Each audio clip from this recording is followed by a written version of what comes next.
What is good? I go by Osiris. You're in the middle again. And no matter how you found this channel, and if you agree or disagree, I appreciate you for taking the time. If Martin Luther King Jr. were alive today, he'd be considered a white supremacist. And I mean that with all my heart. The reason why I tweeted that is because I think it's accurate, number one. And number two, in the aftermath of the R.A. Rugged Man and Tim Pool situation, and just thinking about the bigger picture, is there are millions of people like R.A. the Rugged Man out there in the world. In the United States is where my main concern is, that have good hearts and they actually believe that critical theory is good. And I think that's fine if you come to that conclusion, but you have to know what it is. And critical theory is the reason why I say Martin Luther King Jr., if he were alive today, he would be considered a white supremacist, the black face of white supremacy, a far right-wing nut job. He absolutely would be for his beliefs. Let's go to Denver. Denver, Colorado. There's literal segregation proposed in Denver, Colorado.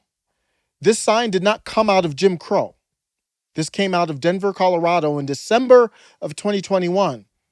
Centennial Elementary Families of Color Playground Night. December 8th, 4:10 p.m. That's coloreds only is what that is.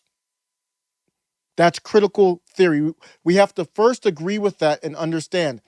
If you do not agree with me that that is based out of critical theory, then we're not going to be able to figure out what's happening in the world today. The article, if you wanted more information, it says Denver Public Schools resurrect segregated play nights for families of color in the name of equity. And that's the big difference. Martin Luther King Jr.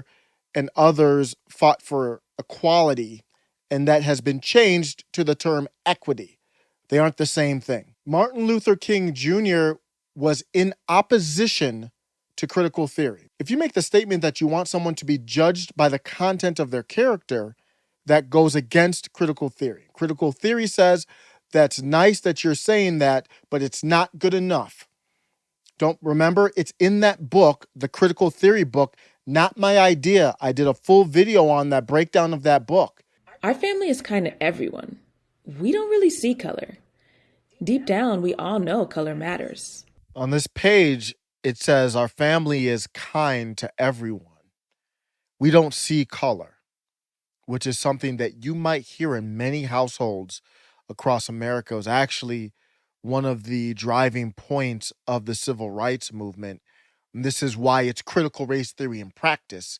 Critical race theory started by Derek Bell in the 70s to kind of admonish the civil rights movement for not doing enough.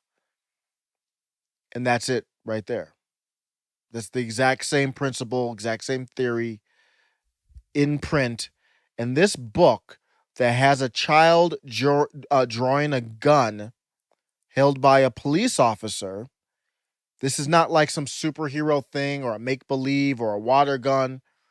This is encouraging a child not to have a conversation with their parents, but to draw separately a gun from a police officer pointing at a person who has their hands up and the police officer shoots.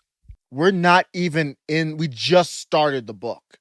And one of the core tenets was you can't be colorblind, which I agree, but it's something that we can aspire to. No. Critical theory says aspire to greater than that, be racist in the other direction. Rashida Tlaib said, opposition to critical race theory is obviously rooted in racism and has just become the newest dog whistle for racists.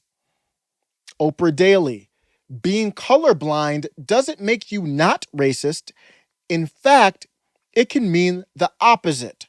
So you see those things and you can just Google, you'll find a lot of them. Those are the ways they justify families of color playground night. They have to go beyond colorblind. It can't be families playground night. It can't be families. Let's have as many people of color as possible. That's not far enough. You've got to reach out further and say in the other direction, families of color playground night only. Ironically, that takes us back in a circle direction, back to segregation. And what we're finding out is many people in our country never had a problem with segregation. They just wanted to be the ones to control it. I tweeted that to show people how far our country has gone, and a lot of people don't realize it. I don't know if this is a bot or not, but it doesn't matter. I'm arguing against ideas. I don't know the people on Twitter, most of them. So Eddie Smith in reply says why. He, Martin Luther King Jr., was pro-black. I don't know if I would agree with that, but as a point, he was pro-black or he was pro any color, in my opinion. But why? He was pro-black. He would be working with BLM. No, he would not, in my opinion. But if he were alive today, maybe he would be a critical race theory person because he'd be born in a different era. It's possible. But I'm basing it on what he believed at the time. If you don't believe me, listen to them in their own words, rebuke Jesse Jackson.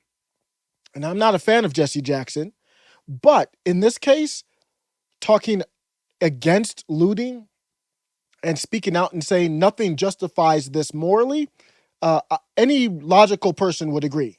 If somebody decides to loot a Gucci or a Macy's or a Nike, because that makes sure that that person eats. That makes sure that that person has clothes. That's reparations. That is reparations. Anything they want to take it, because these businesses have insurance. They're going to get their money back. My people aren't getting anything. But on Twitter, Reverend Jesse Jackson called the looting humiliating, embarrassing, and morally wrong. Jesse Jackson has nothing to do with Black Lives Matter. Jesse Jackson was not there for the creation of Black Lives Matter. Jesse Jackson can keep his opinions to himself. Do they keep us safe? No! Do they keep us safe? No! Who keeps us safe? We keep us safe! Who keeps us safe? We keep us safe! Who keeps us safe? We keep us safe! We say these police! These police! These police! I have a real life example. Daryl Davis was the man, and I appreciate this was Roy L. Lyons who responded to my tweet. He said, Daryl Davis, the man who de-radicalized a large number of Klansmen, they called him a white supremacist while he was attending a Ending Racism event. He tweeted, or he actually put a Facebook post about it. Go Google Daryl Davis. This is a guy who de-radicalizes people. He was considered a white supremacist for working with and trying to reach out to Klansmen. Black Lives Matter obviously works closely with or allows themselves to be attached to Antifa, and there's no surprise. I'm going to end with this. If you agree with me, if you don't, let me know. If you agree with me, let me know. But my take is, if you were to call Martin Luther King Jr. far right, and that job a white supremacist or the black face of white supremacy, if he were to be called that today, that needs to open your mind up, or it does for me at least, that whenever that term far right, people would call me far right. I have nothing to do. I don't care about right, left, or anything. It opens my mind up to, oh, they call Steve Bannon far right. And this headline came out. Why U.S. far-right groups are shifting their focus to local communities.